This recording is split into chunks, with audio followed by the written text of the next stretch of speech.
students, welcome back to my DG Classrooms powered by A1 Toppers Academy. So हमने last video के अंदर आपको सिखाया था कि what are the methods to solve the pair of equations. तो जिसके अंदर हमने ग्राफिकल मेथड्स और अलजेब्रिक मेथड्स के बारे में डिस्कशन की थी. तो मैं इस वीडियो के अंदर आपको इन मेथड्स को और इलैबोरेट करूंगा. सो प्लीज इस वीडियो को प्रॉपर और एंड तक देखिएगा बिकॉज मैं हर वीडियो के अंदर कुछ ऐसे क्वेश्चंस बोर्ड एग्जाम्स के रिलेटेड कुछ ऐसे इंपॉर्टेंट क्वेश्चन शेयर करता हूं जो आपको बोर्ड एग्जाम्स के अंदर फ्रीक्वेंटली पूछे जाते हैं. सो डियर स्टूडेंट्स, हमारे पास ये टू जनरल इक्वेशंस हैं जिनके अंदर हमने a1x b1y plus c1 equal to 0, a2x b2y plus c2 equal to 0. हमने ये टू जनरल इक्वेशंस ली हैं.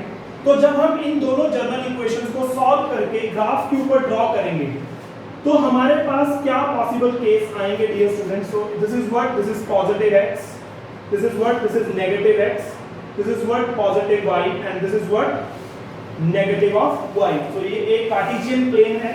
तो कार्टेशियन प्लेन के अंदर जब आप इन इक्वेशंस की वैल्यू सॉल्व करने के बाद, हम डेफिनेटली इस वीडियो के अंदर वैल्यू सॉल्व करना सीखेंगे, बट उससे पहले मैं आपको कुछ बेसिक्स बताने जा रहा हूं.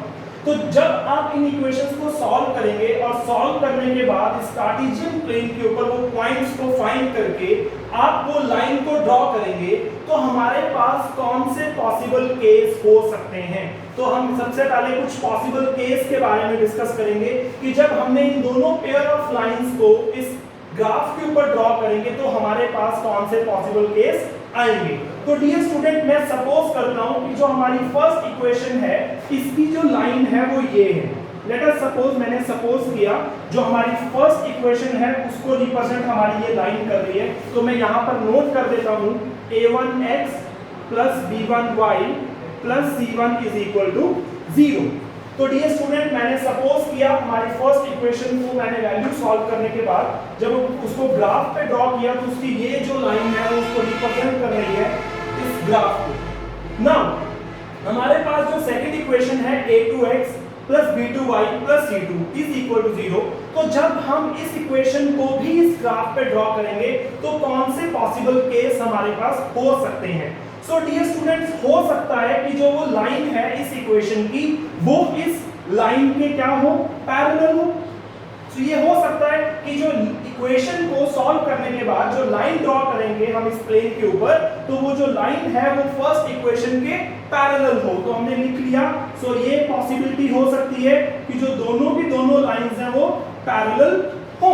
तो अगर हम देखें हमारे पास और कौन सी पॉसिबिलिटी हो सकती है, हमारे पास और पॉसिबिलिटी ये भी हो सकती है कि जो हमारी सेकंड लाइन है जब हम उसको ड्रॉ करेंगे इसी ग्राफ के ऊपर तो वो लाइन इस फर्स्ट लाइन को इंटरसेक्ट करे. तो ये भी हमारे पास पॉसिबिलिटी हो सकती है स्टूडेंट्स कि दोनों की दोनों लाइंस एक दूसरे को इंटरसेक्ट करें. थर्ड पॉसिबिलिटी हमारे पास क्या हो सकती है, थर्ड पॉसिबिलिटी हमारे पास हो सकती है कि वो जो सेकंड लाइन है वो फर्स्ट लाइन के ऊपर ही कोइंसाइड करे. सो हम क्या कह सकते हैं, बोथ लाइंस में कोइंसाइड. तो सबसे पहले हमें यह समझना होगा कि हमें सॉल्यूशन किस केस में मिलेगा. हमें सॉल्यूशन किसको कहते हैं, सबसे पहले हमें यह समझना होगा कि सॉल्यूशन हम किसको कहते हैं. डियर स्टूडेंट, सॉल्यूशन सॉल्व करने का मतलब होता है कि दोनों लाइंस का एक कॉमन पॉइंट. कितने ऐसे पॉइंट हैं जो कि कॉमन है दोनों लाइंस के लिए.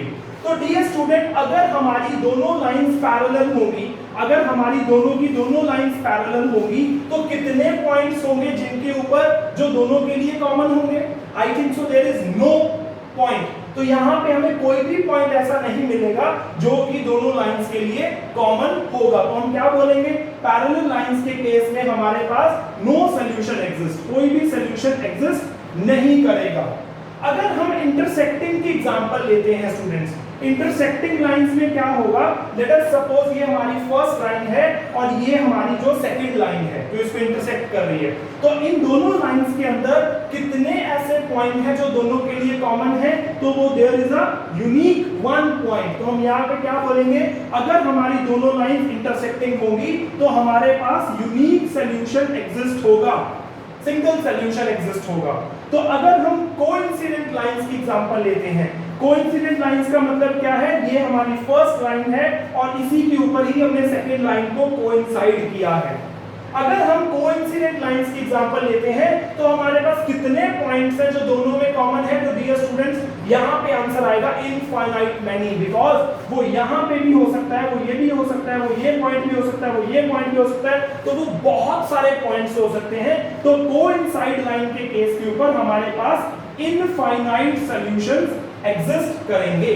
तो इट मींस हमने अभी तक ये देखा कि जब हम दोनों लाइंस को हमारे ग्राफ के ऊपर ड्रॉ करते हैं तो ग्राफ पे ड्रॉ करने के बाद हमारे पास कौन से पॉसिबल केस आ सकते हैं। तो वो फर्स्ट केस में हमने ये सीखा कि दोनों लाइंस पैरेलल हो सकती हैं, या दोनों लाइंस इंटरसेक्टिंग हो सकती हैं, या दोनों लाइंस एक दूसरे को कोइंसाइड कर सकती हैं। तो अब हम ये कैसे हमें पता लगेगा, इक्वेशंस को देखते साथ हमें कैसे मालूम पड़ेगा कि वो लाइन पैरेलल है, वो लाइन इंटरसेक्टिंग है, या वो लाइन कोइंसाइड है। तो डियर स्टूडेंट, इसको सॉल्व करने के लिए हमारे पास एक मेथड है। तो आपको ये मेथड बहुत ही समझदारी से सीखना होगा, बिकॉज इस मेथड के बिना आपको इक्वेशन सॉल्व करनी बहुत ही मुश्किल पड़ जाएगी। तो सबसे पहले हम सीखते हैं कि अगर हमें इन दोनों इक्वेशंस में ये मालूम करना है कि क्या वो दोनों इक्वेशन कोइंसाइड का केस बनाएंगी, क्या वो दोनों इक्वेशन इंटरसेक्टिंग का केस बनाएंगी, या क्या वो दोनों इक्वेशंस पैरेलल लाइंस का केस बनाएंगी, तो हम उसको कैसे फाइंड करेंगे। डियर स्टूडेंट, आपने दोनों इक्वेशंस में से इनके कांस्टेंट्स की रेशो लेनी है। तो a1 ओवर a2 की रेशो लेंगे आप, b1 ओवर b2 की रेशो लेंगे आप, एंड C1 ओवर C2 की रेशो लेंगे आप। तो जब आप इन तीनों कांस्टेंट्स की रेशोज लेंगे तो रेशो लेने के बाद आपके पास अगर कुछ ऐसे केसेस एग्जिस्ट होते हैं, तो मैं आपको यहाँ पे 3 केसेस के बारे में बताऊंगा। अगर इन तीनों में से कोई भी केस एग्जिस्ट होता है तो हम बताएंगे कि उस केस को हम रिलेट करेंगे कि वो कौन सी लाइंस का केस होगा। तो डियर स्टूडेंट, आपको ये बहुत समझदारी से सीखना होगा कि हम इसको कैसे करेंगे। यस, तो हम सबसे पहले अगर डियर स्टूडेंट रेशो निकालने के बाद अगर a1 ओवर a2 की रेशो नॉट इक्वल आ जाए b1 ओवर b2 की रेशो के, अगर a1 ओवर a2 की रेशो और b1 ओवर b2 की रेशो एक दूसरे के साथ इक्वल नहीं आ रही हैं, तो ये कौन सा केस होगा? ये केस होगा हमारे पास इंटरसेक्टिंग लाइंस का। तो हम क्या बताएंगे कि दोनों की दोनों लाइंस क्या करेंगी? इंटरसेक्ट करेंगी। अगर दोनों लाइंस इंटरसेक्ट करेंगी तो कितने सॉल्यूशंस एग्जिस्ट करेंगे?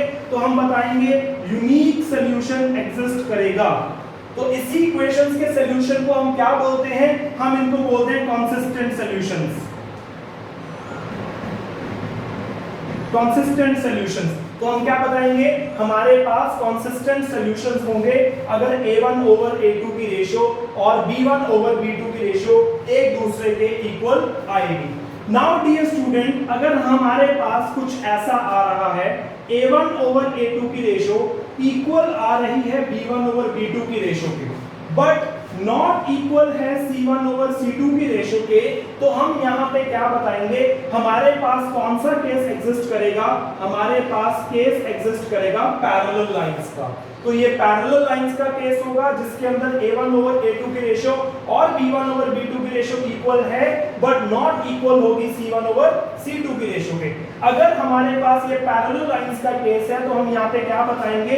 ये यहाँ पे कितने सॉल्यूशंस एग्जिस्ट करेंगे? No solution exist. हमारे पास कोई भी सॉल्यूशन एग्जिस्ट नहीं करेगा।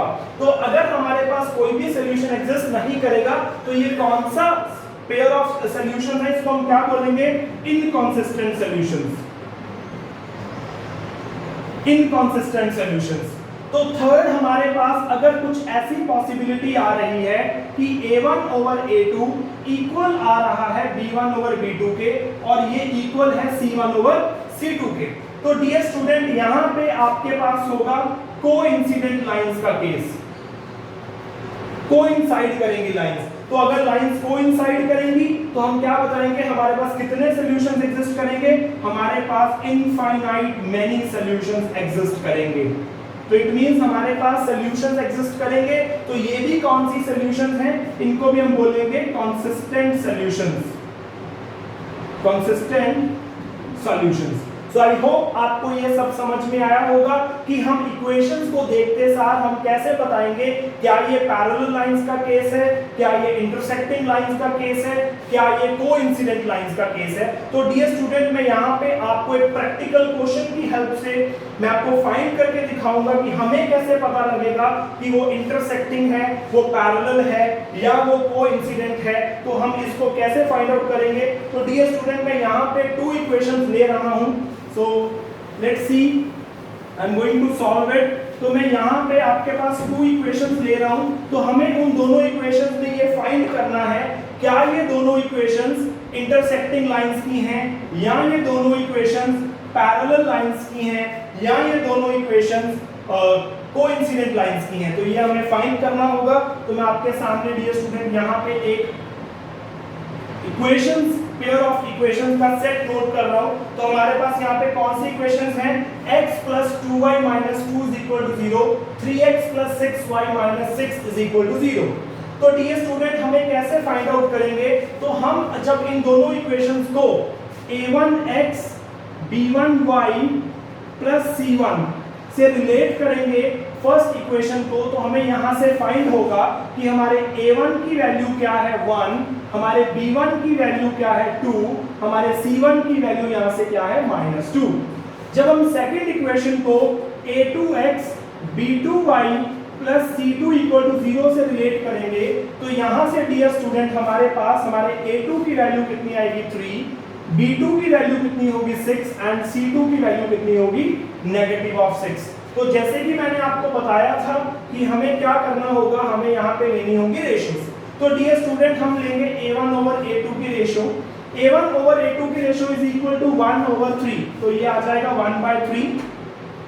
b1/b2 की रेशियो डियर स्टूडेंट्स यहाँ पे कितनी आएगी 2/6 which is equal to 1/3। तो जब हम यहाँ पे c1/c2 की रेशियो लेंगे तो ये कितनी आएगी -2/6 that is again equal to 1/3। तो आप यहाँ पे क्या देख पा रहे हैं, आपने यहाँ पे ये देखा कि a1/a2 की रेशियो b1/b2 की रेशियो के इक्वल है which is equal to c1/c2। तो dear student as the all the ratios are equal, so ये कौन से केस को रिप्रेजेंट कर रही है, तो ये रिप्रेजेंट कर रही है the case of coincident lines. It means ये जो लाइंस होंगी पेयर ऑफ लाइंस ये क्या करेंगी कोइंसाइड करेंगी। अगर ये कोइंसाइड करेंगी तो हमारे पास इनफाइनाइट मेनी सॉल्यूशंस एग्जिस्ट करेंगे। तो हम इनको क्या बोलेंगे कि हमारे पास कंसिस्टेंट सॉल्यूशंस हैं। तो आई होप आपको यहां तक समझ में आया।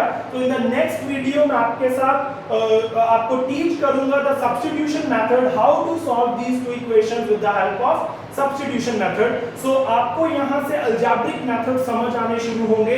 अभी तक हम इस चैप्टर का बेस कर रहे हैं, तो बेस अगर आपका बिल्ड होगा then it's very important, base building is important. तो बेस की हेल्प से हम आपको बहुत सारी टाइप सिखा पाएंगे। सो अगर आपने हमारे चैनल को अभी तक सब्सक्राइब नहीं किया है तो प्लीज आप उसको सब्सक्राइब कीजिए, बेल आइकन के ऊपर क्लिक कीजिए ताकि आपको हमारे चैनल से रेगुलर अपडेट्स मिलती रहें। So thank you.